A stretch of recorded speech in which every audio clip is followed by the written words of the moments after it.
తెలుగు రాష్ట్రాల మధ్య బనకచెర్ల ప్రాజెక్టు వివాదంగా మారుతోంది. బనకచెర్లతో తెలంగాణకు నష్టం లేదని ఏపీ అంటుంటే ఈ ప్రాజెక్టుతో రాష్ట్రానికి అన్యాయం జరుగుతోందని అడ్డుకోవాలని కేంద్రాన్ని కోరుతోంది తెలంగాణ సర్కార్. మరోవైపు బనకచెర్ల విషయంలో రేవంత్ సర్కార్ నిర్లక్ష్యంగా వ్యవహరిస్తోందని విమర్శిస్తోంది బీఆర్ఎస్. ఏపీ నిర్మించ తలపెట్టిన బనకచెర్ల ప్రాజెక్టుపై తెలంగాణ ప్రభుత్వం తీవ్ర అభ్యంతరం వ్యక్తం చేస్తోంది. బనకచెర్ల గోదావరి ప్రాజెక్టుకు టెండర్లు పిలవకుండా అడ్డుకోవాలని కేంద్రాన్ని కోరారు తెలంగాణ ఇరిగేషన్ మంత్రి Uttam Kumar Reddy.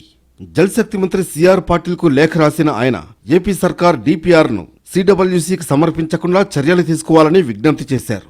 Project free feasibility report ఇవ్వాలని సిడబ్ల్యూసీ కోరడం సరైంది కాదని అన్నారు. ఫ్రీ ఫీజిబిలిటీ రిపోర్ట్ను సిడబ్ల్యూసీ ఆమోదించిందా లేదా అన్నది కేంద్ర మంత్రి సిఆర్ పాటిల్ స్పష్టత ఇవ్వాలని డిమాండ్ చేశారు. బనకచెర్ల డిపిఆర్ ఇవ్వాలని కోరడాన్ని తెలంగాణ తీవ్రంగా వ్యతిరేకిస్తోందన్నారు మంత్రి ఉత్తమ్.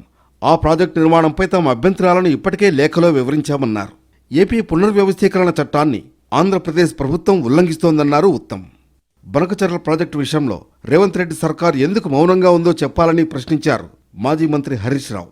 ఏపీ బనకచెర్ల ప్రాజెక్టు నిర్మిస్తున్న రేవంత్ రెడ్డి గురుదక్షిణ కింద వదిలేసినట్లున్నారని విమర్శించారు. నీతి ఆయోగ్ మీటింగ్లోనూ రేవంత్ రెడ్డి బనకచెర్ల విషయం ప్రస్తావించలేదన్నారు హరీష్ రావు. ఈ రాష్ట్ర ప్రయోజనాలకు దెబ్బ తగులుతుంటే అటు కృష్ణాలో 65 టీఎంసీలు అదనంగా ఇచ్చిండ్రు. Srisailam right branch canal lining అయితే నువ్వు మాట్లాడు, గోదావరి బనకచెర్ల కడితే నీ నోరు పెగలదు. అంటే దీన్ని బట్టి మరి బాబు గారికి ఈ రేవంత్ రెడ్డి గారు గురుదక్షిణ చెల్లిస్తూ ఈ రాష్ట్ర ప్రజలకు ఈ రాష్ట్రానికి తీవ్రని ద్రోహాన్ని తలపెడతా ఉన్నారు.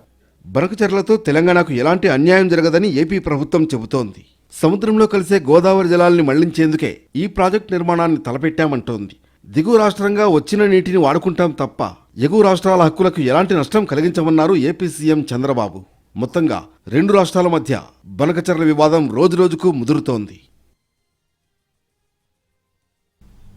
నీట్ 2025 ఫలితాల్లో all India first rank Sri Chaitanya class room programme విద్యార్థిదే. Friends, I am Kavis. I have 3 year regular class of student of Sri Chaitanya class room ప్రోగ్రాములతో పోటీ పడేవారే లేరు, లేనే లేరు.